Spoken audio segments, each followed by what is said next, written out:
Hi viewers, welcome to our channel. ప్రస్తుతం మనతో పాటు సీనియర్ జర్నలిస్ట్ దాము బాలాసార్ అన్న వారితో మాట్లాడదాం. నమస్కారం సార్. నమస్తే సార్, జగన్ గారికి తన సొంత పార్టీలో ఉన్న రెడ్డి సామాజిక వర్గం వాళ్ళే షాక్ ఇవ్వడం చూస్తున్నాం సార్. ముఖ్యంగా నెల్లూరుకు సంబంధించిన పెద్దిరెడ్డి గారు కానివ్వండి, వీళ్ళంతా కూడా ఆయన నెగిటివ్గా మారుతున్నారు. అసలు ఏం జరుగుతుంది, ఎందుకు ఇలా నెగిటివ్గా మారుతున్నారు?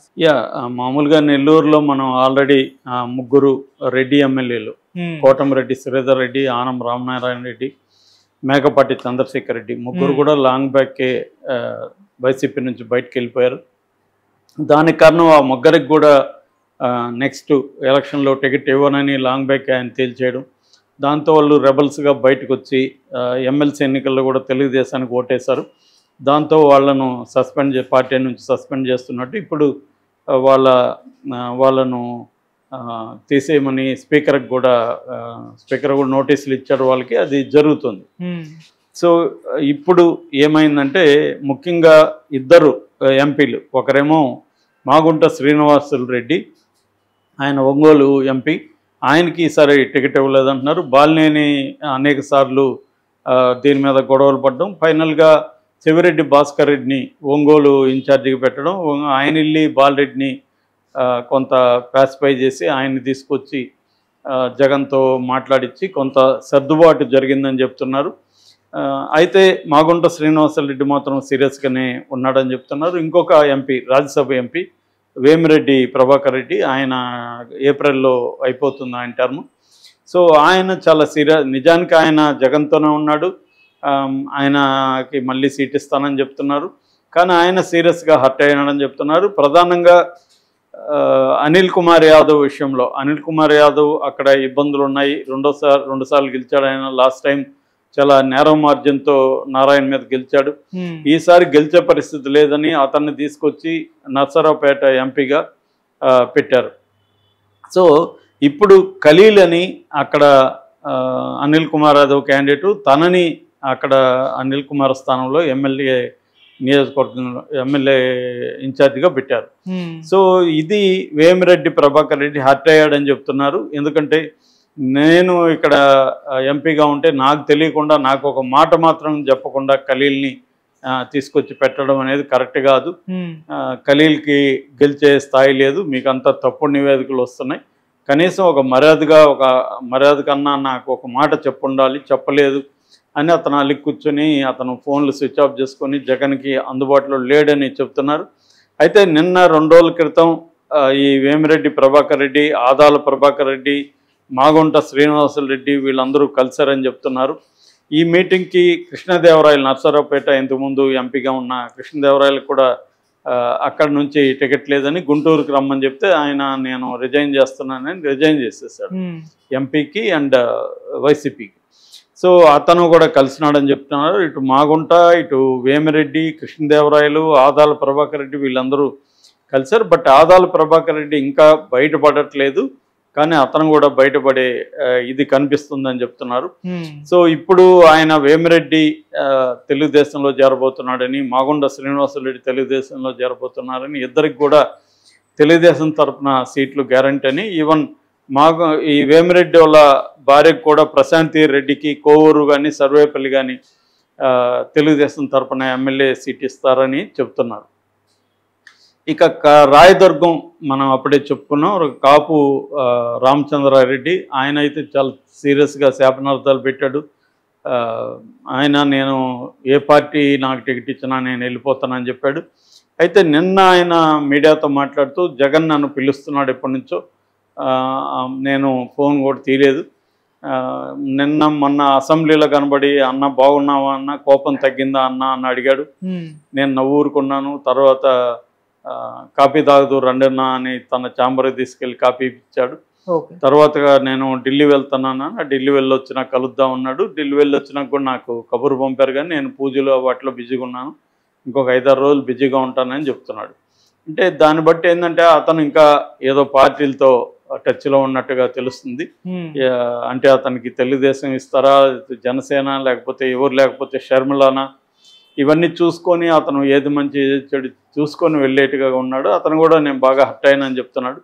ఇందులో మనకేందంటే జగన్నే మనం తప్పు పట్టలేం. జగన్ ఏంటంటే తను ఒక 4 రకాల సర్వేలు చేయించుకున్నాడు. ఆ సర్వేల్లో ఎవరు గెలుస్తారు ఎవరు గెలవరు అనేది అతను చూసుకున్నాడు. దాన్ని బట్టి గెలవరు అనుకున్న వాళ్ళకి టికెట్లు ఇవ్వట్లేదు. వాళ్ళు రెడ్లా ఎస్సీలా బీసీలా అనేది అతను చూడట్లేదు.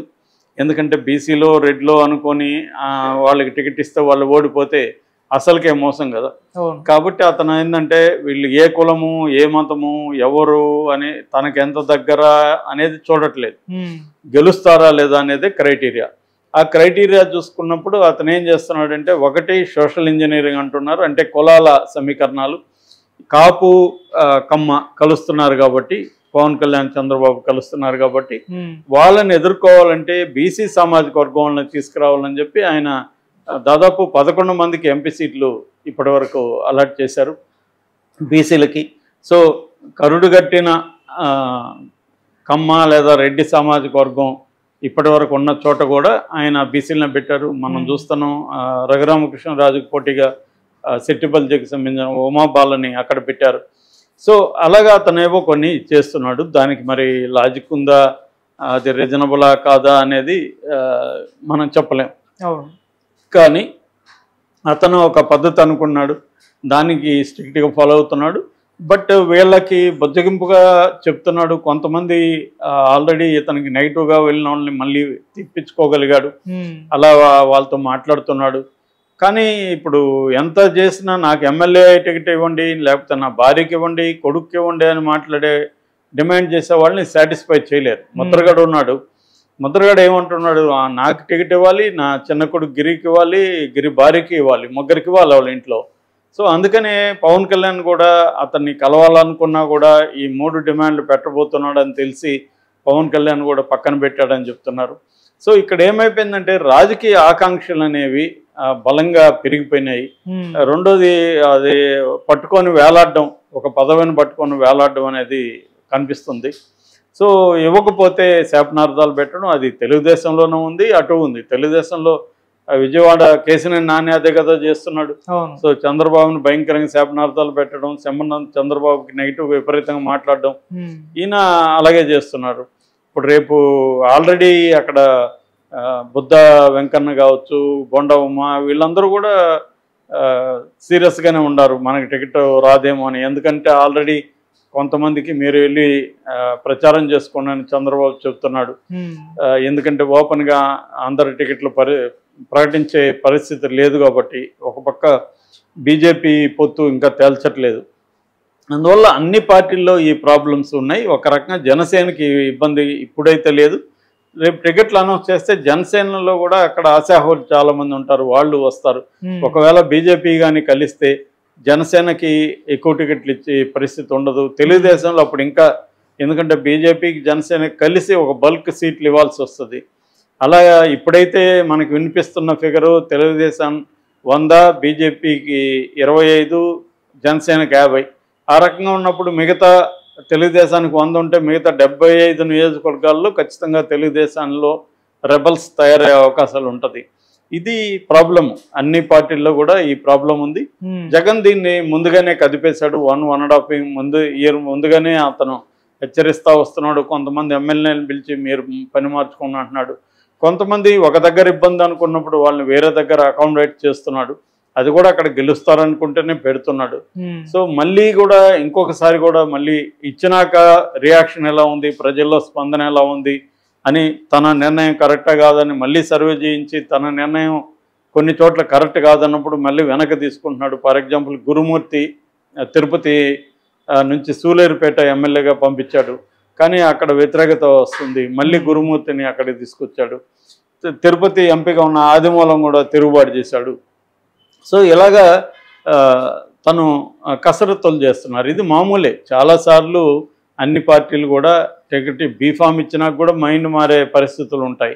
ఎందుకంటే అక్కడ స్థానిక పరిస్థితులు, మనం ఒక నిర్ణయం తీసుకుంటే ఆ నిర్ణయం తప్పని తేలినప్పుడు మళ్ళీ వెనక తీసుకోవడం, ఇవన్నీ రాజకీయాల్లో కామనే. సో ఏదేమైనా జగన్కి రెడ్ల నుంచి కూడా బాగా వ్యతిరేకత వస్తుందని చెప్తున్నారు. దీనికి ఇంకొక కారణం కూడా ఈ ఆదాల ప్రభాకర్ రెడ్డి కూడా అదే చెప్తున్నాడు. మేము కాంట్రాక్టులు చేస్తే మాకు డబ్బులు ఇవ్వట్లేదని. అది కూడా ప్రాబ్లం ఉంది. జగన్ రెడ్లకి అన్యాయం చేస్తున్నాడు అన్న ఒక ధోరణి రెడ్లలో కూడా ఉంది. ఎందుకంటే తను ఎస్సీలకి బీసీలకి ఇలాగా మైనారిటీస్ ఇలాగే వెళ్ళిపోతున్నాడు, కానీ మన ఒక రెడ్డి సామాజిక వర్గం అనేది కూడా లేదు తనకి అనేది కూడా చాలా విమర్శలు వస్తున్నాయి. మరి దీనివల్ల జగన్ ఎన్నికల్లో ఎటువంటి ఇబ్బందులు ఎదుర్కోబోతున్నాడు అనేది కూడా మనం చూడాల్సింది.